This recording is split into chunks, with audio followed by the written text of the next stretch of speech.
toda a luz. Ele é a luz do mundo. E nós temos esse tema, né? A paz do Senhor, igreja, a paz do Senhor, sal da terra e luz do mundo. Somos eu e você, amado. Apesar de você muitas das vezes achar cega, mas a minha luz está tão fraquinha. Eu estou, às vezes, tão distante de Deus, mas você é uma luz, amado. Eu recordo, antes desse templo lindo que está aqui hoje, firmado, graças à colaboração dos irmãos, da oração, da comunhão, da união dos esforços dos irmãos para construir esse templo. Esse templo aqui era um templo simples, e de 15 anos atrás para lá, os irmãos sabem que faltava muita energia, né? Dava muita queda de energia, não é verdade? Tipo assim, por semana, às vezes 2 vezes por semana caía energia. E a gente vinha para a igreja dizendo assim, Eras, tomara que não falte luz hoje. A gente vinha com essa preocupação, amados, porque faltava muita energia. E a igreja já estava até sempre preparada com umas velas. E eu recordo, na minha adolescência, amados, quando essa igreja estava em construção, faltou energia num dos cultos, faltou energia, ficou tudo na escuridão. Aí um vagalume entrou na igreja, um vagalume, sabe aquele serzinho? E por onde ele ia, todos viam, porque ele o quê? Iluminava, é luz, aquele serzinho pequeno. Imagina você e eu, amados, a diferença que nós não podemos fazer na nossa comunidade. Obviamente que talvez a gente, uma pessoa sozinha, um ser sozinho, uma andorinha sozinha não faz verão, né? Até por isso, não vai salvar esse país, não vai salvar o Pará, Belém do Pará, mas a gente pode salvar alguém, a gente pode influenciar alguém, a gente pode ser um ponto de luz no meio de um grupo de pessoas, de uma coletividade. No nosso grupo, recentemente eu fiz um curso, era um curso meio rústico, era sala de aula e sol, sala de aula, aula e sol. E o pessoal colocava, no grupo de 40 pessoas, eram 39 homens e uma mulher. Pensa, só homem. Até demorou para acontecer aquilo que eu já previa. Aí tá, como é que vai a aula, isso, a aula, aquilo, amanhã vai ter isso, aquilo. Aí vai um vídeo, aquele vídeo pesado. Vídeo, outro vídeo. Isso já com os 2 meses de curso, né? Aí nós éramos, olha só, querido, como Deus é maravilhoso. Nós éramos 3 servos do Senhor ali. O irmão Gardel, diácono Gardel, obreiro Moreira e eu ali. Todas as manhãs, amados, durante 3 meses, durante o decorrer do dia, eles brincavam. Falavam brincadeiras de homem, coisa de militar, assuntos diversos, sobre futebol, sobre política, mas todas as manhãs nós reservávamos 10, 15 minutos para levar a palavra de Deus, para fazer uma oração todos os dias, amados, todos os dias. E nós nos unimos e dissemos assim, de vez em quando esse pessoal coloca uns vídeos lá, né? Não é bom, né? Bora fazer, sabe o que para inibir eles? Todo dia, nós 3, em diferentes momentos, a gente coloca um versículo, uma canção, e eles davam uma boa parada. No decorrer do dia, lá no final do dia eles colocavam de novo, mas eles paravam. Alguns diziam assim, amém, outro dizia assim, é verdade, estava precisando. O quê, amados? Uma coisa simples, mas faz a diferença. Amém, amados? Você e eu, amados, podemos fazer a diferença. Somos sal da terra e luz do mundo, luz para esse mundo que está em trevas. Amém, amados? Atitudes quanto ao verbo, ponto 2. João deixa de apresentar o verbo para introduzir seu arauto e as reações a ele. O arauto do verbo. João Batista foi enviado para testemunhar de Jesus, a fim de que todos colocassem sua confiança nele. João sabia o seu lugar. Olha só a importância, amado. João sabia o seu lugar. Nós precisamos saber e entender nosso lugar.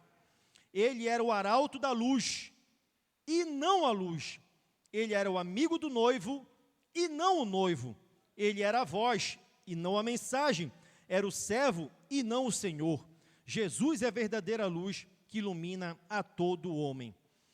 João Batista, pregador eloquente, e pregava pesado, não tinha papa na língua, e dizia para aquele povo, raça de víboras, se vocês não mudarem aquilo que vocês estão fazendo, vocês vão para o inferno. E falava com autoridade. Porém, ele falava assim, aí alguns diziam assim, ele é o profeta, ele é Elias, tipo assim, ele é o cara. Dizia, eu não. João Batista, amado, falava, o cara negativo. quem é aquele que vem.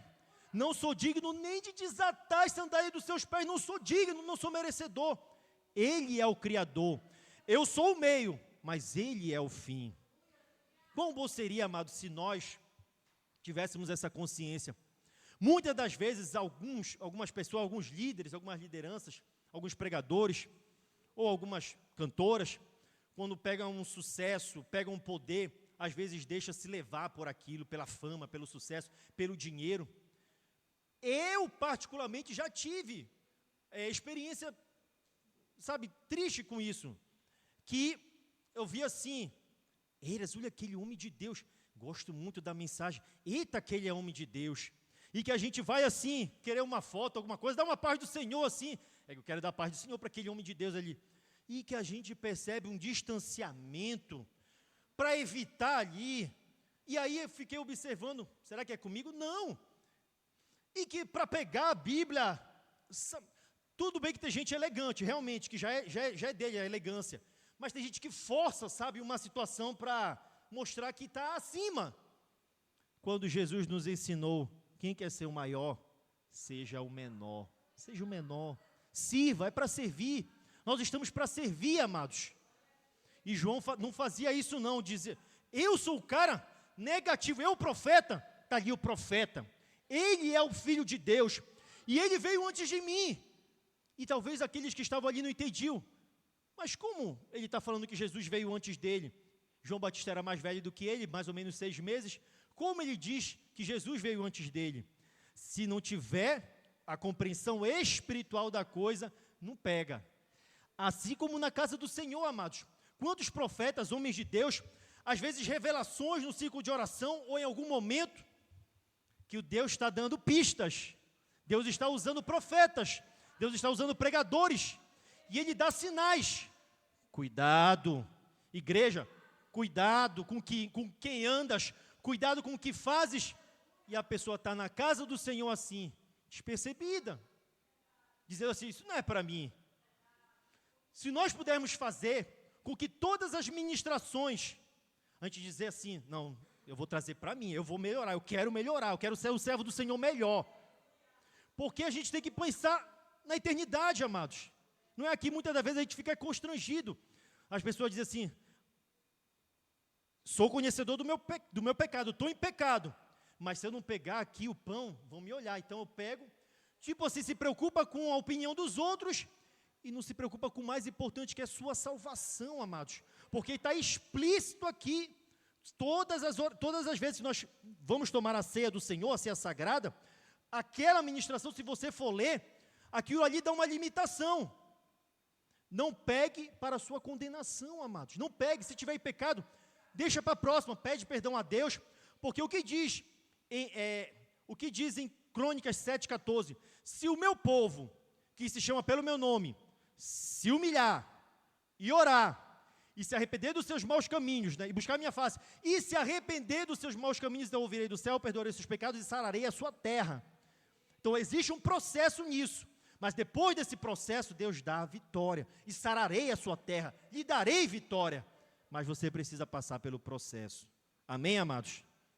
João não trazia para si, não. Para Carson, são numerosas as testemunhas da verdade e da autorrevelação de Deus no verbo. Há o testemunho da mulher samaritana, das obras de Jesus, do Pai, do Antigo Testamento, da multidão, do Espírito Santo e dos apóstolos. Todos esses dão testemunho de Jesus. Todo esse testemunho foi dado com o propósito de promover fé em Jesus. Esse é o objetivo com o qual esse evangelho foi escrito. Objetivo, amado, falar sobre Jesus. Amém? A rejeição e a aceitação. O verbo estava no mundo. Olha só. O verbo estava no mundo, Jesus. Este foi feito por meio dele, o mundo foi feito por meio dele. Mas o mundo não o reconheceu.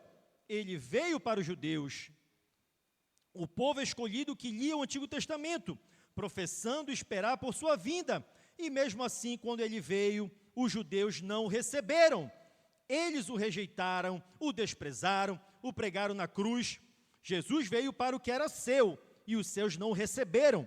Embora tenha amado seu povo, foi por ele rejeitado. a aceitação do verbo. A salvação ultrapassa as fronteiras de Israel e se estende para o mundo inteiro. Pessoas de todas as tribos, raças e povos, todos os que recebem Cristo receberão o poder de serem feitos filhos de Deus, de fazerem parte da família de Deus. Esse poder é conferido não aos que se julgam merecedores por suas obras, mas aos que creem em seu nome. Nesse subtópico 2 aqui, eu destaquei principalmente essa primeira parte que a gente leu agora há pouco, amados. O verbo estava no mundo, mas os seus o quê? O rejeitaram. A salvação era para os judeus, era o povo escolhido de Deus. Mas eles ficaram assim, então bora esperar Jesus, e nós vamos reconhecê-lo. Jesus veio, não o reconheceram, o rejeitaram. Naquele momento de escolha na cruz momento de escolha entre Jesus e Barrabás, escolheram Barrabás e rejeitaram a Jesus, e crucificaram a Jesus.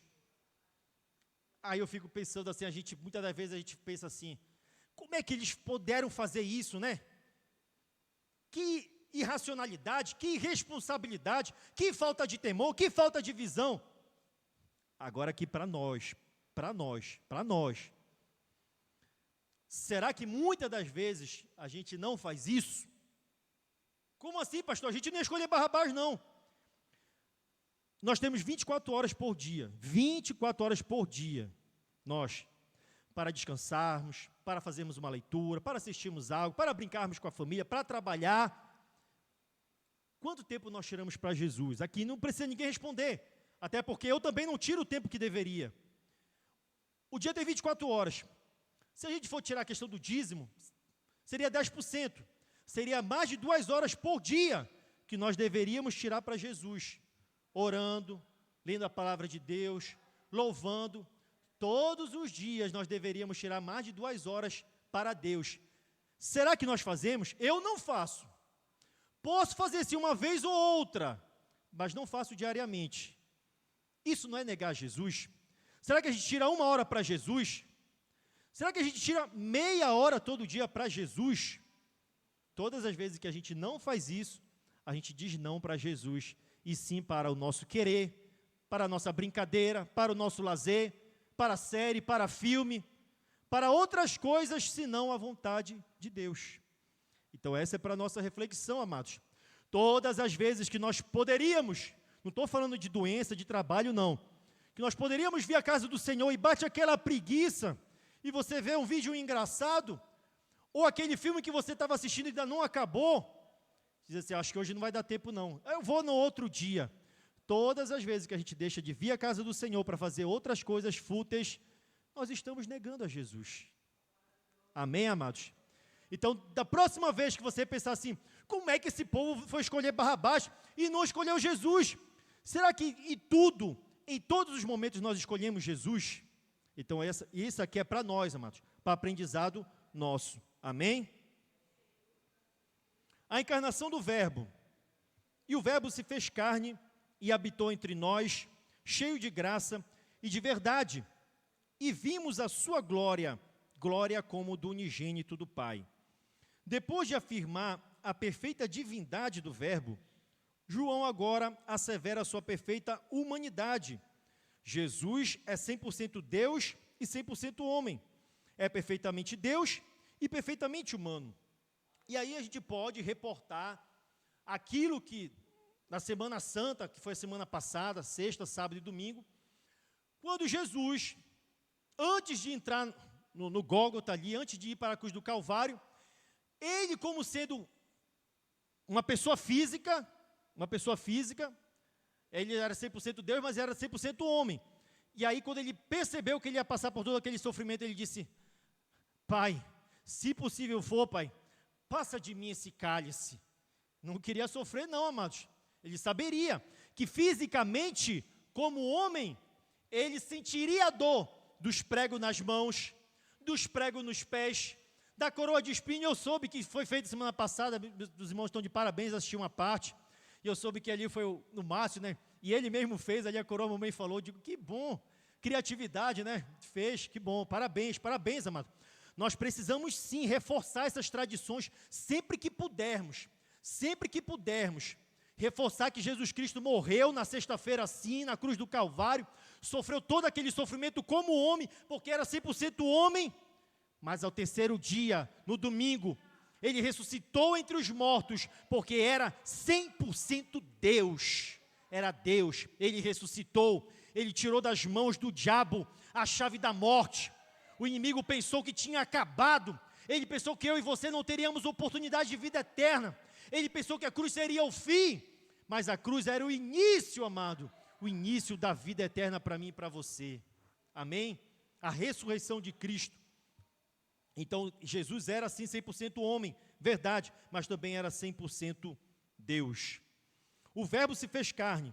A expressão se fez tem aqui um sentido muito especial. Não é um se fez ou se tornou no sentido de ter cessado de ser o que era antes. Nele, as duas naturezas, divina e humana, estão presentes. Deus, o Filho, sem cessar por um momento de ser divino, se fez homem e habitou entre nós. O verbo trouxe salvação para a raça humana, cheio de graça e de verdade. O verbo trouxe salvação para a raça humana, cheio de graça e de verdade. Neste verso vemos a manifestação da graça de Deus à humanidade. Graça é um dom completamente imerecido, algo que jamais poderíamos alcançar por nosso esforço. O fato de Jesus ter vindo ao mundo para morrer na cruz pelos pecadores está além de qualquer merecimento humano. Então, amados, nosso Deus estava à destra do Pai, se fez homem, veio à terra, ensinou sobre o amor, sobre o perdão, compartilhou o amor, ensinou os discípulos, fez discípulos e ele morreu na cruz do Calvário, amados. Ele morreu na cruz do Calvário. Mas isso está além do que nós merecíamos. Muita da gente acha tão merecedor, que quando a gente incute na nossa mente que a gente é merecedor de algo, a gente acaba, de certa forma, blasfemando contra Deus, dizendo assim, por que eu tenho esse carrinho velho, e a gente começa a comparar, amados. Um dos grandes erros nossos, do ser humano em geral, é a comparação. Porque a gente está com a nossa esposa, está feliz, está dando tudo certo, você respeita ela, ela o respeita, e aí a gente começa a comparar ali, aquela moça é mais jovem, ela fala várias línguas, você olha para sua casa e diz assim, que bom, graças a Deus eu tenho um teto para dormir sossegado, estou com a minha casinha, aí você vê alguém que você nunca mais tinha visto, um amigo seu, e aí Josué, tu vai lá em casa, bora lá, aí eu chego, nossa, uau, aí eu começo a dizer, e Deus me deu aquela casinha ali, ele não é nem evangélico, incrédulo, e eu sou servo de Deus, poxa, sou dizimista, vou para a casa do Senhor, e o Senhor me dá isso, é a comparação, amados, é a comparação, você olha para o seu filho, ei meu filho, Deus te abençoe meu filho, eita, graças a Deus, seu filho é obediente, vem para a casa do Senhor, é o bom filho, aí você vê o filho do vizinho, vai fazer curso lá em Harvard, ele fala várias línguas, você fala assim, ele já passou num concurso público, aí você começa assim, e tu não passou em nada, rapaz, não presta para nada, vai estudar, olha ali o filho do vizinho, já passou em não sei o quê, vai estudar, não faça isso, amados, não faça isso, não compare a sua vida com o do outro, muitas das vezes o rapaz foi lá, mas vai saber o que está fazendo, se não está se prostituindo, usando drogas, às vezes na universidade, e seu filho está lhe acompanhando na casa do Senhor, ele está sendo obediente, está sendo leal a você, amados, e mesmo se porventura, mas irmão Josué, meu filho não está nem vindo para a casa do Senhor, meu filho está desobediente, abençoe ele, use a sua autoridade de pai, de mãe, que Deus lhe deu, você não é pastor na casa do Senhor, mas você é pastor na sua casa, irmão, use a sua autoridade e abençoe seu filho, porque quando nós estamos na rua, muitas das vezes a gente, não tenho mais estado na rua, mas quando nós estávamos, a gente pegava alguém, fazendo algo, roubando, fazendo algo de errado, e aí, quando a gente sabia, era filho da líder do círculo de oração, e aí diz assim, olha, quando a gente não conhecia, olha, o seu filho está fazendo coisa errada, viu? Está roubando aquilo que não é dele, roubando aquilo que não é dos outros. Vamos dizer aí, algum policial dizia assim, ele é um pilantra, ele é ladrão. Isso é um vagabundo, digamos assim, né? Policiais que usam esse termo pejorativo mesmo, para denegrir. E aí a mãe diz, negativo, meu filho é uma bênção. Eu abençoo ele, eu oro por ele, e Deus vai transformar meu filho. O que é isso, amados? É a fé no Senhor Jesus. E você não deve jamais desistir do seu filho e da sua família. Jamais deixar de abençoar seu filho e sua filha. E vamos evitar comparar com a vida dos outros. É por isso que muitos jovens estão furtando, roubando, porque vêm ali celebridades, artistas. Eiras, ele tem um cordão de ouro, ele tem aquele tênis, eu quero ter esse cordão de ouro, eu quero ter esse tênis. Então o quê? Se comparando, o que eles vão fazer muitas das vezes? Vão furtar, fazer coisas erradas. Assim é o crente, amados. Assim nós podemos cair também nisso. Comparando a nossa vida, Eiras, eu moro aqui, meu filho é isso, olha o filho do vizinho ali, olha como é bonito aquele rapaz, olha como fala bonito, olha como anda bonito. Não, amados, abençoe você, o seu filho. E rogue sobre ele bênçãos do Senhor, amém, amados? Use a autoridade que Deus lhe deu, amado. Eu tenho autoridade, pastor? Você tem autoridade. Se não tiver, peça a Deus que Ele lhe dá, amém, queridos? O verbo é o fim da lei. A lei é boa, olha só, o verbo é o fim da lei. A lei é boa, santa e justa, porém nós somos pecadores. Ela é perfeita, mas nós somos imperfeitos. Por isso, a lei não pode justificar, a lei não tem poder para curar, a lei pode ferir, mas não pode fechar a ferida. A lei é inflexivelmente exigente e nunca conseguimos atender às suas exigências. Por isso, pela lei, estamos condenados. Assim, o papel da lei nunca foi nos salvar, mas convencer-nos do pecado, tornar-nos pela mão e conduzirmos a Cristo. Ele, Jesus, é o fim da lei.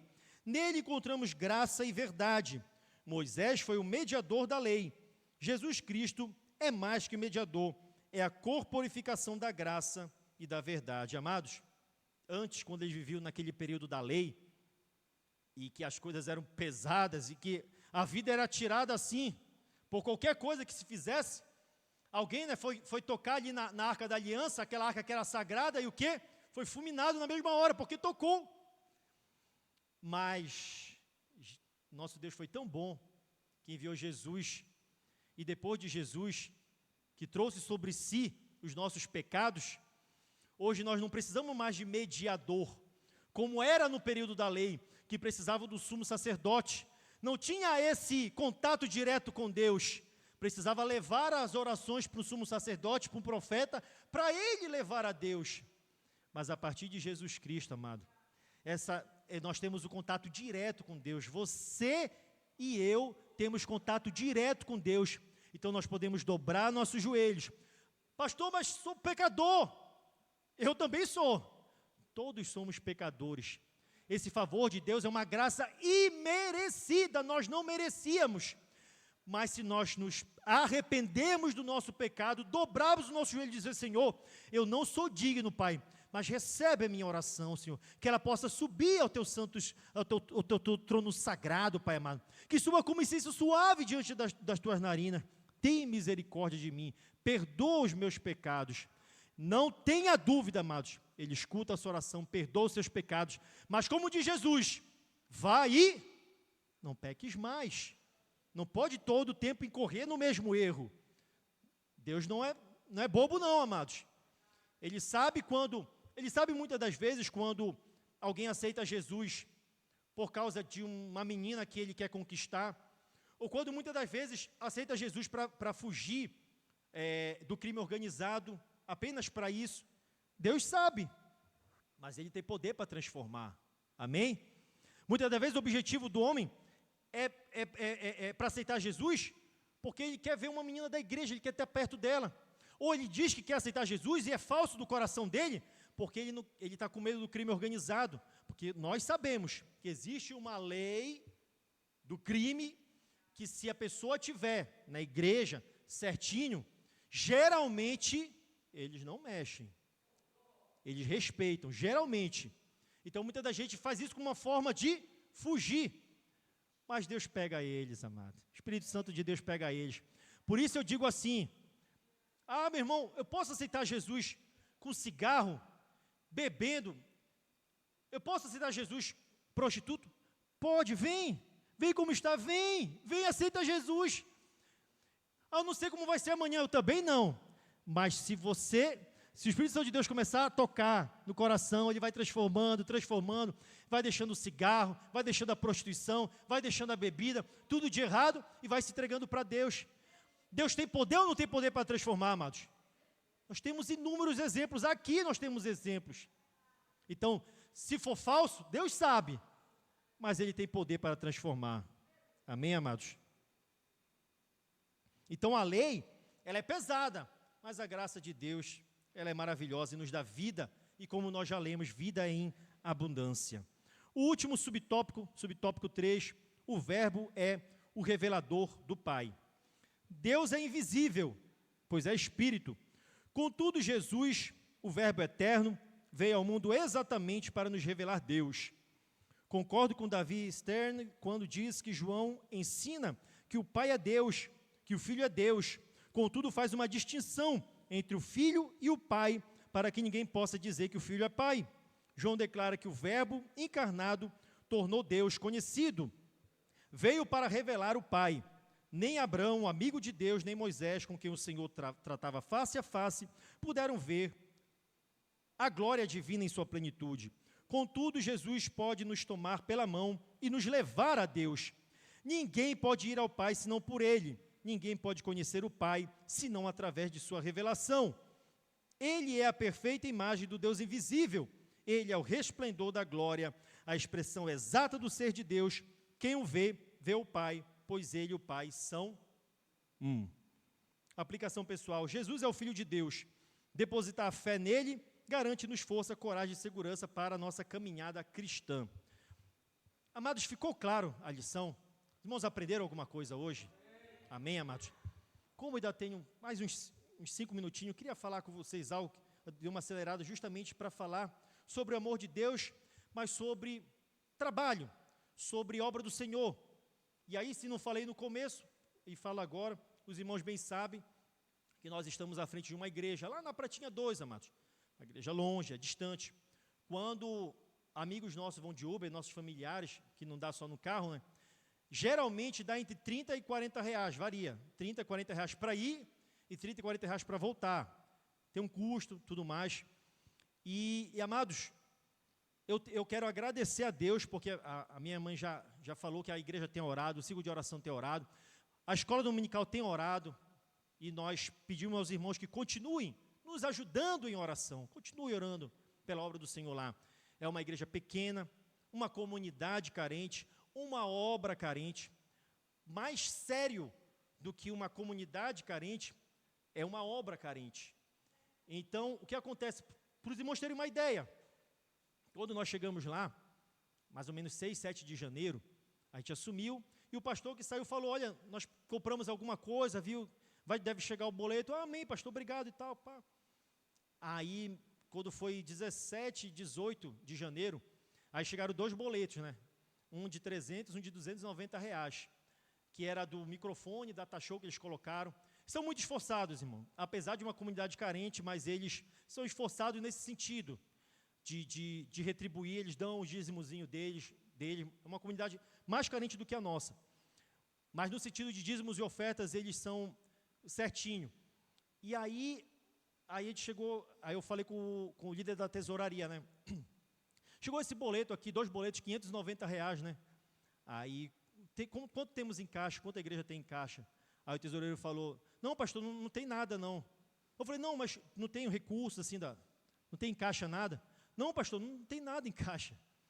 Aí eu fiquei, e eu, sinceramente, eu não tinha, não. Mas a gente arrumou, porque a gente está na frente de uma obra. A gente está na frente de uma obra.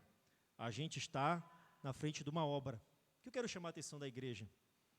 Amados, muitas das vezes você mora próximo aqui da igreja, e você coloca dificuldades, eu digo assim, nós, porque eu também colocava dificuldades. Para vir, quando chove, para vir numa oração do meio-dia, a gente acha difícil. E às vezes o Senhor nos coloca diante de situação para a gente enxergar. E que bom que as minhas irmãs puderam estar lá para ver a questão de distância, como é. Alguns irmãos estiveram nos ajudando, irmã Catiane, o irmão Ronildo, pastor Ronildo, pastora Catiane, o pastor Carlos, com a sua esposa, o pastor Armando, estiveram ali trazendo palavra. Para ver, amados, como muitas das vezes a gente tem facilidade, possibilidades a gente não faz. E às vezes o Senhor nos coloca em desafios, que é para a gente enxergar como é a obra do Senhor. E a gente percebe ali na pele, a gente sente na pele, como é carente a obra do Senhor, como nós podemos fazer mais. Como nós podemos fazer mais, amados. Não fique acomodado, irmãos. Mesmo os irmãos da nave, pastor, mas eu fico só na nave da igreja, eu fico só ali sentadinho. Não se conforme com isso, amados. Deus quer lhe chamar para ser líder de uma célula. Deus quer lhe usar para ser profeta na sua casa, no seu lar, na sua vizinhança, fazer a diferença, ser sal da terra e luz do mundo. Você mesmo que está sentadinho aí no meio e que acha que Deus não está ali, ninguém está lhe vendo e que Deus não vai falar com você, é com você que Deus está falando hoje, amados. Com todos nós, porque, amados, a seara é grande, né? São poucos os trabalhadores e a gente vem trabalhando ali. Para os irmãos terem uma ideia, eu cheguei, a primeira coisa que eu vi foi usar o banheiro. Não tinha porta no banheiro, tinha uma cortina fininha, amados, que dava para ver ali mais ou menos a pessoa ali, né? Eu olhava e falei, não, isso está errado, isso não é digno. E eu, que não sou de lá, e eu tento incutir a eles, ensinar a eles, que eles estão lá, eles devem permanecer lá, porque é uma comunidade toda próxima. E eu tento incentivar eles, irmãos, bora fazer alguma coisa, bora colocar uma porta aqui. Consegui um ventilador com o pastor Armando aqui, doou um ventilador. E a gente percebe que às vezes eles estão desapercebidos. E a gente conseguiu colocar uma porta ali. Nós já temos um valorzinho em caixa e nós vamos colocar a obra ali, amados. Os irmãos viram, as irmãs viram, sentiram que é quente. Vamos climatizar aquele lugar, forrar, deixar aquilo. E eu falo para eles, isso não é para mim, porque o meu projeto, e eu falo hoje aqui para a igreja, abertamente, o nosso projeto aqui é até o final do ano. Depois do final do ano, não sei o que é que Deus vai colocar no meu coração. O meu projeto pessoal até o final do ano. Depois, se tiver que voltar para Serrão para ajudar ali, eu ajudo. Se for para ficar no tempo central, ajudar como obreiro, eu ajudo. Eu estou pronto para fazer a obra do Senhor. Fazer aquilo que Jesus nos ensinou, servir. Não precisa ser pastor ou líder da igreja, não. Eu quero servir, amados. Servir, ajudar. E ali a gente está servindo, amados. A gente está servindo. E a gente já está separando ali possíveis nomes de pessoas que vão colaborar, porque só aquele pessoal ali não vai conseguir, amados. É uma comunidade realmente carente. Mas a gente vai conseguir, nem que saia muita coisa aqui do nosso bolso. Mas a gente vai conseguir. E a gente fala que é para eles, vai ser para vocês mesmo. Porque nós vamos sair e vocês vão ficar, amados. E nós estamos tentando fazer discípulos, porque não havia discípulos ali. E aquilo que o pastor está de parabéns, o pastor Armando, e ele fala, eu já ouvi pregação dele, vamos fazer discípulos. E na Serrão está cheio de gente que maneja a palavra, e que se não der para o pastor, tem plano A, B e C. Se não der para o pastor, dá para a irmã Catiane, se não der para a irmã Catiane, dá para o irmão Márcio, e dá para a Josefa. Tem A, B, C, D, E, Z aqui na Serrão. Por quê? Fizeram discípulos, amados. Vamos fazer discípulos, vamos investir na obra do Senhor, vamos valorizar. Sempre que pudermos vir à casa do Senhor, adorá-lo em espírito e em verdade, com alegria, porque tem obra que está mais carente do que a nossa. Amém, amados? Que Deus abençoe a todos. Foi um prazer revê-los. Que o Senhor Jesus possa abençoá-lo grandemente.